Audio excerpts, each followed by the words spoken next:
All right, let's tackle a question that's probably on your mind. Is AI coming for our jobs? Is this whole thing a massive threat? Or is it just, the next big evolution in how we work? Let's dive in and figure it out. First things first, we need to get one thing straight. This isn't some far-off sci-fi future we're talking about. The AI revolution, it's happening right now. It's already here, quietly changing the way we all work, whether we see it or not. So let's cut through all the headlines and the hype. What does this massive shift actually mean for your job, for your career, your skills, and your future? That's the real question, and that's what we're here to unpack. So, here's how we're going to break it all down. We'll start with the quiet revolution that's already happening. Then we'll get into the data, separating the fear from the actual facts. We'll look at how different the world sees this, map out the new job ladder, and finish up with the most important part, the role of humans in all of this. Okay, so let's start with this so-called quiet revolution. Yeah, this whole AI takeover thing, it's not some big dramatic movie scene. It's way more subtle, a behind-the-scenes shift that's been going on for a while now. See, it's not about robots marching into the office. It's about software. It's about smart algorithms quietly absorbing tasks that people used to do. A little process here, an entire workflow there. It's this slow, almost invisible integration that's making businesses way more efficient. Honestly, the best way to think about it is like AI is becoming the perfect intern. It handles all the grunt work, right? Summarizing those 100-page reports, banging out first drafts, and replying to basic emails in seconds. Now, this is great for freeing up senior people for bigger picture thinking, but it also means that the classic entry-level job is being totally transformed. Okay, let's get into the numbers, because let's be real, there's a lot of fear out there. But the data? Well, it tells a much more complicated and actually a surprisingly hopeful story. It's time to separate the fear from the facts.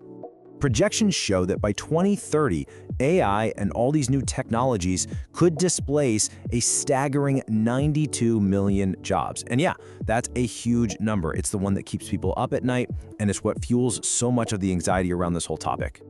But wait, that is only half the picture. Because in that exact same time frame, AI is also expected to create a whopping 170 million brand new jobs. So you do the math, and what do you get? A net gain of 78 million jobs. Now, don't get me wrong, the disruption is absolutely real. But if you look at history, big tech shifts like this almost always end up creating more jobs than they destroy. And look, this isn't just some number we pulled out of a hat. This comes from the World Economic Forum's Future of Jobs report, which is a massive global survey of the employers who are right there on the front lines making these changes happen. But this is where it gets really fascinating. Not everybody on the planet sees this the same way. In fact, depending on where you live, the story you're hearing about AI and your job could be completely, totally different. I mean, just look at this divide. It's wild. On one hand, you've got this massive optimism in places like China and Indonesia, where over 70% of people think AI is going to be a net positive for jobs. But then you look west to places like Germany and Canada, and that optimism just plummets to under 30%. It's a huge split in how the world is bracing for this future. Okay, so if some jobs are on the way out and new ones are popping up, you're probably wondering which ones are which. So let's try to map it out on what we can call the new job ladder and see who's most at risk. So let's break it down. Tier 1, at the bottom. These are the first to get hit. Think repetitive, text-based stuff, like data entry or basic customer support. Then you've got Tier 2, in the middle. These are the jobs getting squeezed. Things that need a bit of human judgment, like junior accounting or paralegal work. And then, at the very top, in Tier 3, you have the roles that are the most resilient. For now, at least, the jobs that depend on purely human skills, like high-stakes negotiation, leadership, and building real trust. Okay, so that brings us to the big question, right? What do we do about all this? Because the future isn't about people versus machines. It's all about humans in the loop. It's about adapting to a world where we work side by side with AI. One of the most fascinating trends we're seeing is this idea called unbossing. Basically, as AI starts to handle all the routine manager stuff, scheduling, tracking performance, that kind of thing, companies are realizing they can strip away layers of middle management. And what you're left with is a flatter, faster, more agile company. But hold on, this doesn't mean managers are going extinct. Not at all. It means their job is getting a major upgrade. The old school boss is being replaced by the coach. The manager of the future is someone who orchestrates the dance between their human team and their AI tools. They're an agent of change, coaching their people on how to thrive in this new world.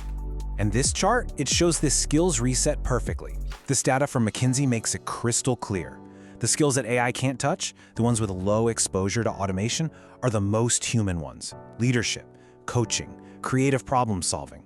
And the skills with the highest exposure, routine technical tasks. The takeaway couldn't be clearer. In the age of AI, our humanity is our most valuable asset.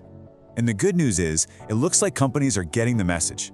That same World Economic Forum survey found that 77% of businesses are planning to train their people to work with AI.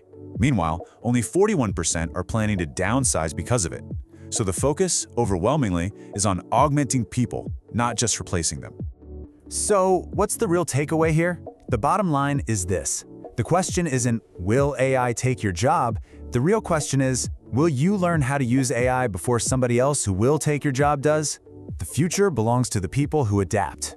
The only real question left is, are you ready?